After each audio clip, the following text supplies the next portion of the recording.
Thank you for tuning in and welcome to ciLiving. I'm your host, Jaclyn Friedlander.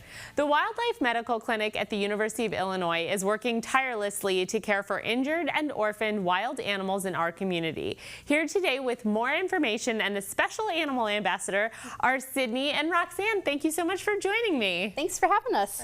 All right, so let's talk about Scavengers today. And you have brought an animal ambassador, which in case he gets up and starts wandering around, who do we have here?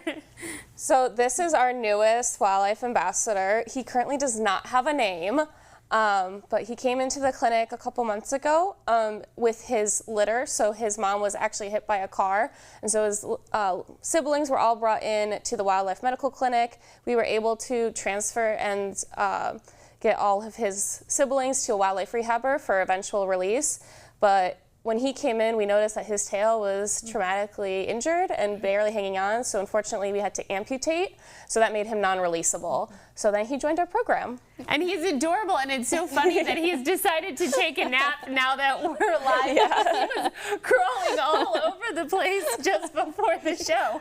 So why do scavengers have a bad reputation? Yeah, so a lot of the times these guys are nocturnal animals, also because they're associated with death. So scavengers are out eating dead animals most of the time, or decaying animals.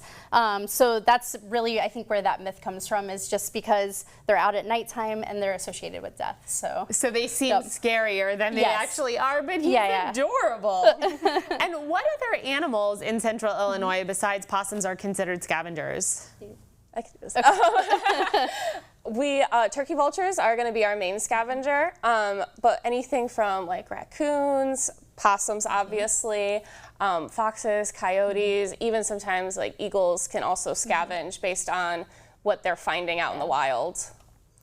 And so if you find an animal like this that is injured or needs help and you think that they should come to the wildlife clinic, what do you have to do?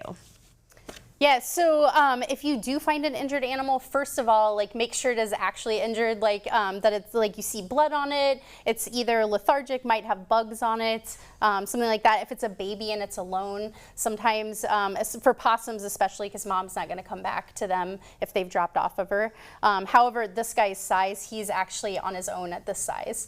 So if they're a little bit smaller than this, we say if they're larger than a dollar bill, they're on their own, smaller, they need to come in. Okay. But then some other ones, if you do find a baby animal and you don't see an obvious injury, it would be just monitoring and making sure that it just didn't get separated from its parents. So, but in general, if it's sick or injured like that, you need to bring it in. And for as adorable as these animals are, they do not make good pets. So let's talk a little bit about that. They have lots of teeth. They may look cute, but they can use them, and they will use them if they're stressed or if something is happening to defend themselves. They will use their teeth. Yeah, and so in these guys too, just having a very specialized diet and specialized housing requirements too. So if you don't get their calcium phosphorus ratios right, they are very prone to metabolic bone disease, so they can get very brittle bones and like bowing in their legs and different things like that. So we do actually have access to some like wildlife formulas and different things like that that are specially made for these guys. So it ensures that they're getting the proper diet. So.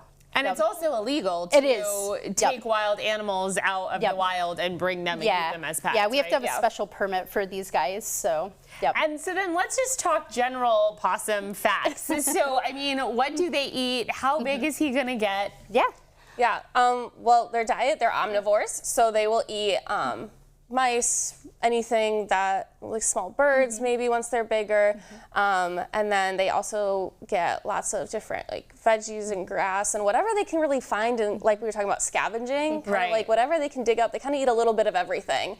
So that's very much like a varied diet. And even if they're in the city, a lot of them even dumpster dive. So, oh, really? So yeah, sometimes it's a nice smorgasbord. You get everything in one spot. Oh my gosh, he's so cute. He's just taking a little nap right there. I know you were sharing with me before the show that this little basket that he's in is actually made by somebody in the community who donates these to the clinic. Yeah, so we have a lady that likes to knit, and so she makes various size nests and donates them. And so every now and then we just get a random package with different size nests in there, and they're perfect for a wide variety of wildlife. So possums, squirrels, birds, all sorts of animals can fit in these. Feel nice, safe, and secure, because if you think about it, he's a little bit bigger now, but when he was smaller, he'd be living in his mom's pouch and then climbing on her back, but going back in the pouch for safety. So it definitely feels like a little pouch to him. And then he has really sharp claws, right, that he would actually hold on to his mom. Yes. And then, but because he has a tail, because you were talking to me before the show about the prehensile tail, can you describe some of that? Yeah. So the prehensile tail is hairless for opossum, so it kind of looks like a rat tail.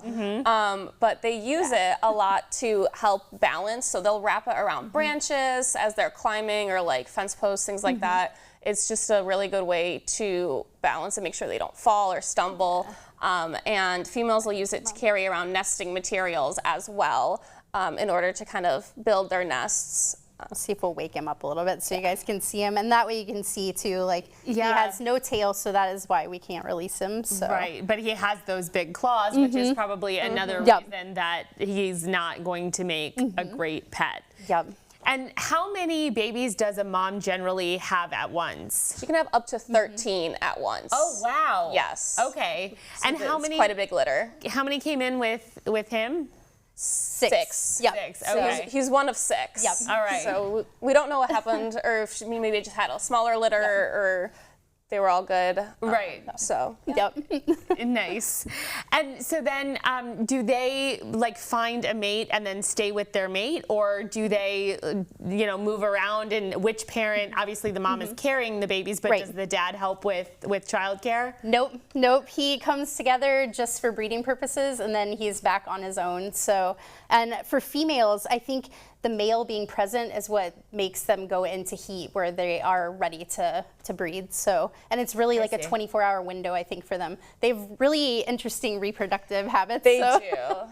They're quite special. But yeah, in general, they're not really social animals. They live solitary, aside from when mom has a bunch of babies. So right.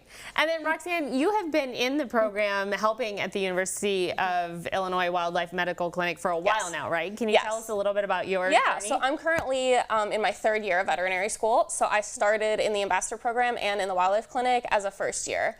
So I worked with all of our animals in the ambassador team, and then I applied and got the ambassador coordinator position that I've held since the end of my first year.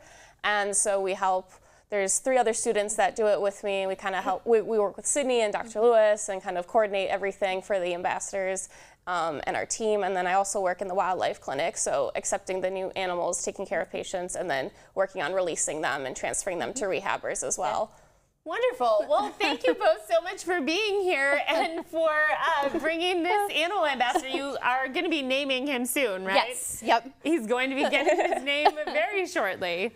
Well, we will have a little bit more from the U of I Wildlife Medical Clinic when ciLiving returns, so stick around.